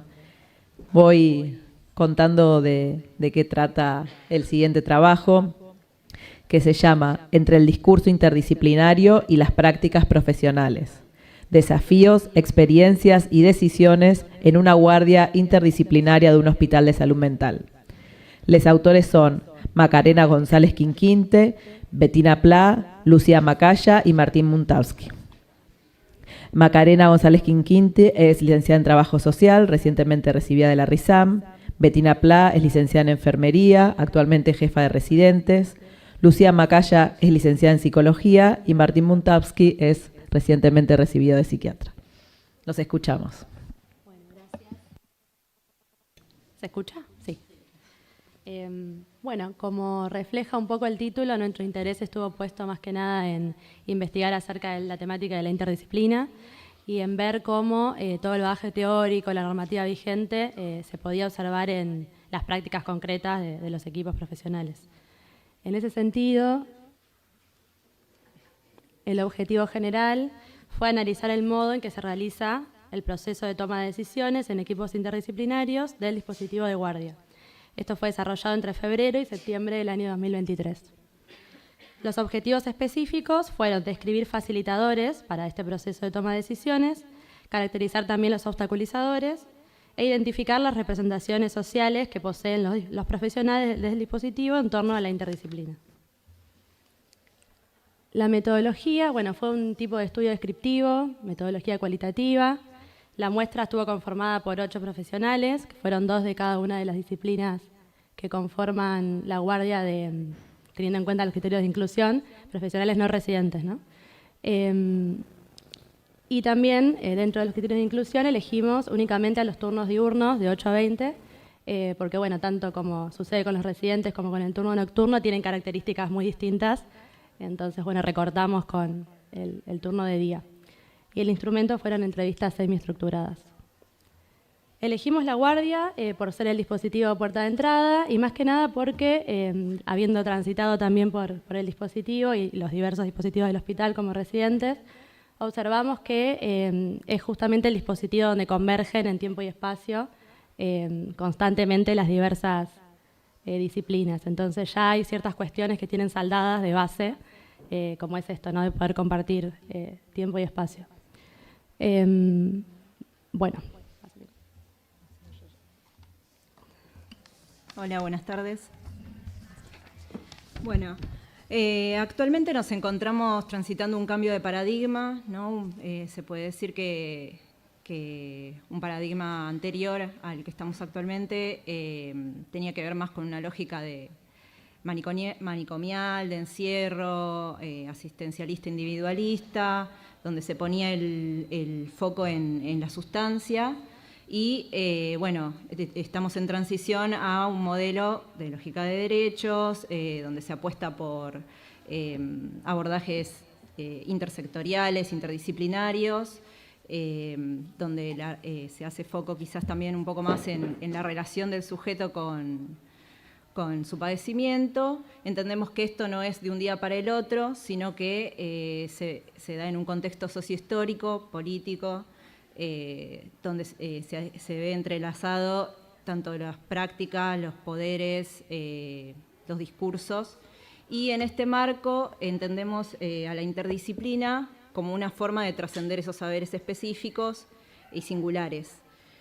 Compartimos con Eroles la definición de interdisciplina como una forma de articulación que a partir del diálogo y la puesta en común de diversos saberes y habilidades posibilita la construcción de un nuevo conocimiento, así como de una experiencia y un lenguaje que es fruto del abordaje compartido de los conflictos y las situaciones problemáticas que afronta el sujeto. Bueno, a lo largo de nuestro trabajo nos encontramos que, si bien desde el discurso hay una apuesta a lo interdisciplinario, pudimos también identificar 2 posturas que difieren. Tomando los aportes de Foliari, pudimos identificar estas posturas como el modelo de mosaico, que entiende al conocimiento como un sistema cerrado, dividido en disciplinas, con objetos y métodos delimitados, y en las voces de los entrevistados esto un poco se veía reflejado al momento de plantear como hay cuestiones que yo desde mi disciplina no las sé, no las puedo abordar, no tengo conocimiento para esto, y el modelo de trama que refiere al conocimiento como un recorrido metodológico, el cual permite el entrecruzamiento y la ruptura de fronteras entre los saberes, y esto quizás se veía un poco reflejado en la voz de los entrevistados cuando planteaban, hay veces que se desdibujan los roles, todos hacemos un poco de todo, y bueno, pudimos identificarlos a partir de esto. Después, por otra parte, teniendo en cuenta que los discursos, los imaginarios, hacen a la conformación, ¿no?, de los dispositivos y de los modos de construcción, de abordaje, de atención, creíamos relevante trabajar con la categoría de representaciones sociales y como unas características para resaltar de ellas, podemos decir el carácter dinámico y diverso que tienen estas, que se circunscriben a determinados paradigmas, tanto al modelo anterior como al que estamos transitando actualmente, y que si bien algunas se han modificado en el tiempo, otras quizás todavía persisten en el sentido común, arraigadas, y bueno, estamos en ese proceso de cambio. Bueno, en la revisión bibliográfica que hicimos sobre el tema, lo que encontramos es que uno de los mayores obstáculos que hay en torno al enfoque interdisciplinario que propone la ley es justamente lo que comentaba al principio, que es la construcción de estas prácticas profesionales concretas. Y a lo largo de las entrevistas, lo que los equipos han ubicado como aquellas decisiones que fueron más relevantes o más complejas, más difíciles del trabajo cotidiano, tienen que ver justamente con los recursos terapéuticos restrictivos, como es la internación, como comentaban los compañeros anteriores, tanto la voluntaria como la involuntaria, la permanencia en sala de observación también, y la sujeción mecánica. Otra cosa que pudimos ubicar son los momentos claves de este proceso de toma de decisiones, compuesto por múltiples momentos. Ubicamos 3, que son los que aparecieron como los momentos más importantes. En principio, el momento de la conformación del equipo interviniente para la atención, cuando llega una consulta, como qué se tiene en cuenta, qué factores influyen para armar ese equipo que va a atender. Bueno, ahí apareció un poco el motivo de consulta, dependiendo del motivo de consulta, el interés de los profesionales en la misma. El género apareció en relación a, bueno, también conociendo quizás al usuario, según el motivo de consulta también, qué género consideran que es el más adecuado para esa intervención. La cantidad de profesionales también, si consideran que es mejor que vaya uno solo, que puede ir un equipo más grande. Después apareció la cuestión disciplinar, que también ahí un poco lo que decía recién mi compañera, justo es el punto donde aparecen más estos diversos posicionamientos, más epistemológicos en relación a la interdisciplina. Ahí pasa mucho a lo largo de las entrevistas, si el motivo de consulta tiene que ver más con alguna angustia reactiva, alguna crisis vital, una problemática vincular y lo que la persona quieres hablar, ahí era como, enviamos un psicólogo, que son justo los puntos donde aparece un poco más esto de los reduccionismos. Después, el conocimiento previo del usuario, generalmente si están disponibles los profesionales que lo conocen, tienden a ir. La afinidad vincular y profesional, esto apareció muchísimo para trabajar juntos. La afinidad vincular en relación a las relaciones interpersonales que se van construyendo en los equipos. Y la afinidad profesional también tiene que ver con esto que hablábamos más que nada de la posición epistemológica, ¿no? De la manera de pensar tanto el padecimiento como los modos de intervención. Entonces suelen elegir equipos conformados por esto. Y la más práctica, que tiene que ver con la disponibilidad al momento de la atención, quiénes están disponibles y no están ocupados en ese momento también. Después el segundo momento, que es el de las entrevistas, tanto al usuario que consulta como a referentes afectivos o acompañantes. Algo que caracteriza este momento y que apareció mucho es el tema de las preguntas disciplinares, donde también otra vez aparece un poco más esto de las posiciones epistemológicas. Ubicaron como que según cada disciplina hay determinadas áreas que se abordan a lo largo de las entrevistas, pensando también en la intervención que forma parte de las incumbencias de cada quien. Las características personales, ¿no? de cada quien al modo de abordar la entrevista.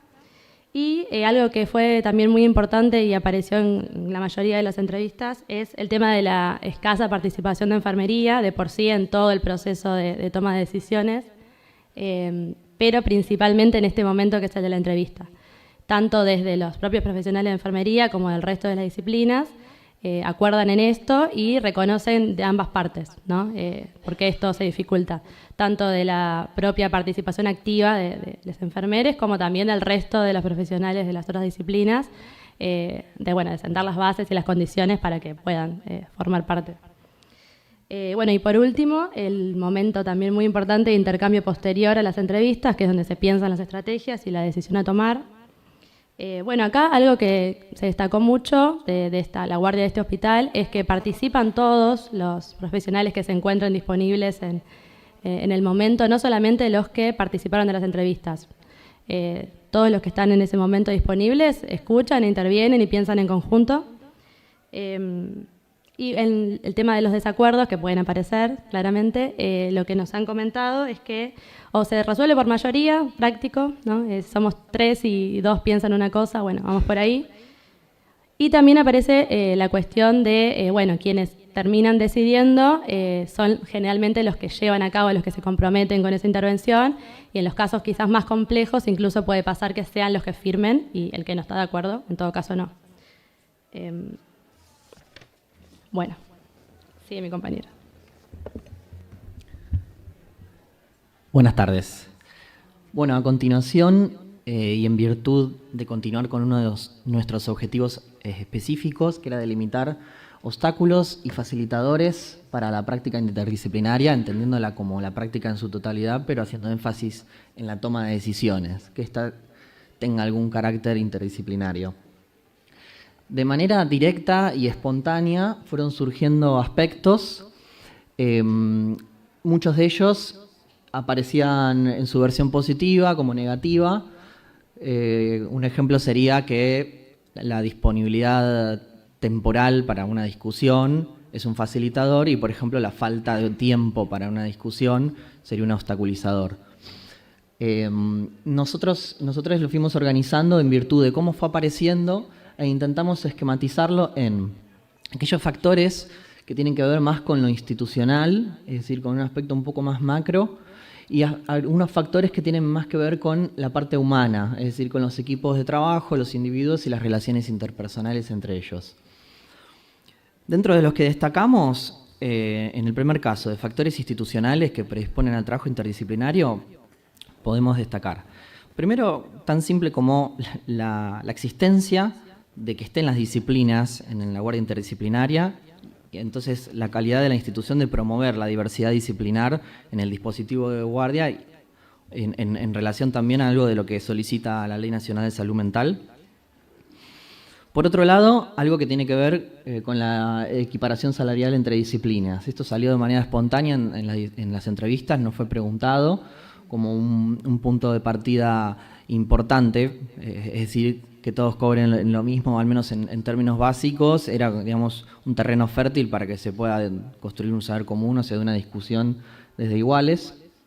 Por otro lado, la promoción institucional de una capacitación constante, es decir, que haya formación en los profesionales. Esto podemos ejemplificarlo con esta misma jornada o con el programa de desarrollo profesional. Y por otro lado, la posibilidad de que haya estabilidad a lo largo del tiempo de los equipos de trabajo.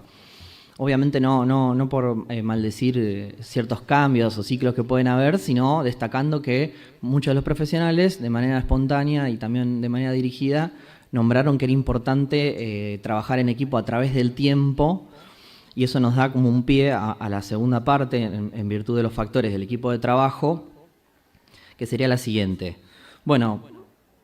Que a lo largo del tiempo, ¿no?, haya disponibilidad para el diálogo y para trabajar en una misma línea. Cuando hablamos acá de disponibilidad, disponibilidad individual, grupal y también un espacio temporoespacial que esté dado dentro del equipo, dentro del espacio de trabajo, el encuadre. Es decir, que no dependa del voluntarismo, de las horas extras, sino que haya un tiempo y un lugar dado para el diálogo. Bueno, por otro lado, la construcción de relaciones interpersonales que fueron descritas con rasgos de, digamos, un vínculo con respeto, con confianza, con permeabilidad para el diálogo, que no es sin la necesidad del tiempo y la estabilidad en un equipo, el conocerse, el transcurrir, el trabajar en equipo. Y esto permitiría, digamos, varias cosas. Entre ellas salió, primero, la permeabilidad para poder comentar y participar en el campo de conocimiento que es presuntamente de la otra disciplina. Un ejemplo que fue mencionado en las entrevistas fue la posibilidad de profesionales no médicos de comentar y opinar libremente en el equipo sobre asuntos dedicados, por ejemplo, a la psicofarmacología. Eso fue mencionado más de una vez, nos pareció muy interesante destacarlo. Por otro lado, bueno, el hecho de... Hay una profesional que dijo que esto permite el disentir al máximo sin que afecte el vínculo entre profesionales, es decir, un vínculo construido a lo largo del tiempo y que tenga estos rasgos en la vincularidad de respeto, confianza y permeabilidad. Y por otro lado también que esto favorecía la fluidez, que haya, digamos, una velocidad operativa para tomar decisiones en equipo a través de estos vínculos ya armados. Bueno, y por último, estos vínculos a lo largo del tiempo permitirían la construcción de saberes en común, respondiendo a lo que mi compañera mencionó como más el modelo mosaico. De trama. Bien. Bueno, con referente a los obstaculizadores, nuevamente, estos fueron mencionados, algunos en su versión positiva, negativa, aparecieron de manera espontánea y también de manera preguntada de manera directa. Y cabe destacar que tanto los facilitadores como obstaculizadores son reflexiones y abstracciones teóricas que individualizamos, pero están todas imbricadas, ¿no?, en el oficio que representaría estar en la guardia. Uno de los que más apareció fue, bueno, el solapamiento de estos paradigmas ya mencionados, donde todavía hay una pregnancia por momentos de un modelo médico hegemónico, donde algunas voces disciplinares estarían ubicadas en posiciones subalternas en cuanto a la toma de decisiones. Bueno, algunos de los ejemplos citados por los entrevistados fueron como la hegemonía a veces de la psiquiatría, de la psicología, de mantener el status quo del personal médico, el personal de psiquiatría, incluso a veces de en la toma de decisiones, la subordinación a la posición de la psiquiatría. También fue mencionada a veces como la necesidad o la habituación de la presencia de un cierre dado por algún personal de psiquiatría, o incluso en relación a las decisiones psicofarmacológicas. Otro obstáculo que fue apareciendo en las entrevistas fue, bueno, algo de la formación académica tradicional, y fueron mencionados principalmente igual en el campo disciplinar de la enfermería, pero en los otros también, la diferencia entre quienes se habían formado en una época y bajo un paradigma y quienes se estaban formando actualmente o que habían finalizado su formación hace poco. Que si bien el cambio de los programas académicos de grado no sufrió tremendas modificaciones en las últimas décadas, sí situaron algo de lo histórico y cómo es introducirse en el oficio hoy día versus introducirse en el oficio varias décadas atrás. Bueno, después fueron mencionados, como así de manera medio general, aspectos institucionales que tienen que ver más con lo normativo, es decir, las partes más como burocráticas o estandarizadas que pueden tener los sistemas o efectores de salud, vinculado también a los recursos tecnológicos, es decir, ciertas cosas que podrían restringir cierta presencia de rasgos interdisciplinarios a la hora de toma de decisiones.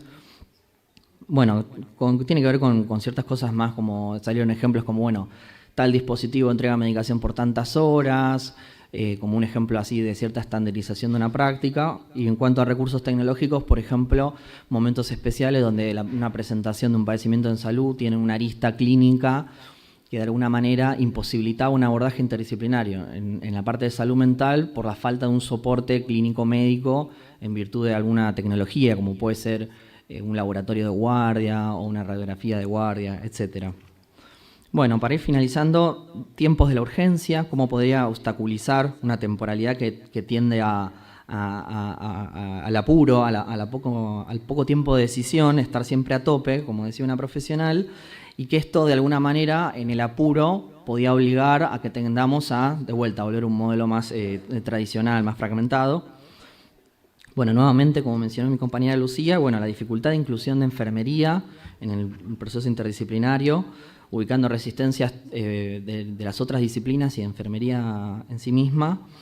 Y esto, bueno, apareció desde lo nominal, desde enfermería o los demás no considerándolos como parte del equipo, es decir, personal de enfermería diciendo, bueno, porque el equipo, digamos, no incluyéndose en primera persona, en la parte nominal y viceversa. Incluso profesionales diciendo esto, bueno, no damos posibilidades a la inclusión o algo de esto, incluso profesionales narrando de manera histórica que cuando se sancionó la ley había pujas también por las firmas. Bueno, tengo que firmar, no tengo que firmar, a mí no me corresponde firmar. Perdón, pero tendríamos que ir ahí bueno, cerrando, ya estamos muy excedidos. Y por último, así como mencionamos antes, características propias de la esfera interpersonal, rasgos de la personalidad que podrían de alguna manera obstaculizar que se dé como un proceso interdisciplinario en la toma de decisiones. Salieron rasgos en virtud de la humildad, del narcisismo, del ego, etc. Rápidamente, reflexiones finales. Bueno, pudimos profundizar en el conocimiento de este proceso de toma de decisiones. Advertimos esta tensión encontrada en diversos autores y la bibliografía que revisamos entre el discurso, que se plantea una concepción generalmente ambigua en torno al abordaje interdisciplinario, y que las prácticas profesionales siguen siendo mayoritariamente multidisciplinares. Por otro lado, emerge por un lado el hecho de admitir al conocimiento como un sistema cerrado, dividido en disciplinas, con objetos y métodos delimitados, mientras que por otro lado se establece al conocimiento como un recorrido metodológico, el cual permite el entrecruzamiento y ruptura de fronteras entre los saberes. Otro punto como otra reflexión, si bien la legislación vigente promueve un enfoque interdisciplinario para el abordaje de las problemáticas en salud mental, no establece lineamientos concretos acerca de cómo implementarlo, ya que no materializa cómo lo concibe en el plano del ejercicio profesional. Otra reflexión fue que podemos caracterizar al ejercicio profesional de los equipos con prácticas heterogéneas, con pluralidad de las mismas, determinando dinámicas particulares que pueden estar determinadas de varios puntos de vista, como las posiciones epistemológicas de los profesionales, hasta las relaciones interpersonales entre los integrantes de un equipo, poniendo en juego a la grupalidad. Y bueno, que han ubicado los entrevistados facilitadores y obstaculizadores ya mencionados, en virtud de factores institucionales propios del equipo de trabajo y de las relaciones entre los integrantes.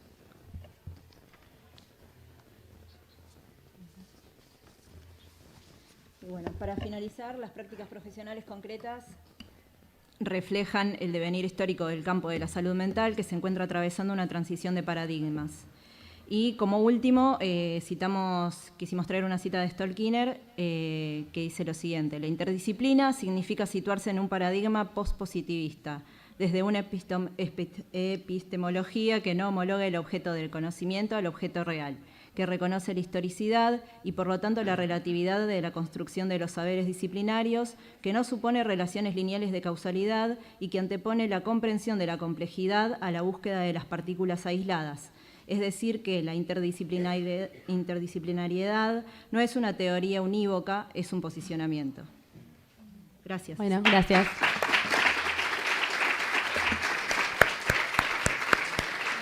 Bueno, agradecemos a todos porque nos extendimos bastante. Podemos hacer ahora un pequeño break y los esperamos.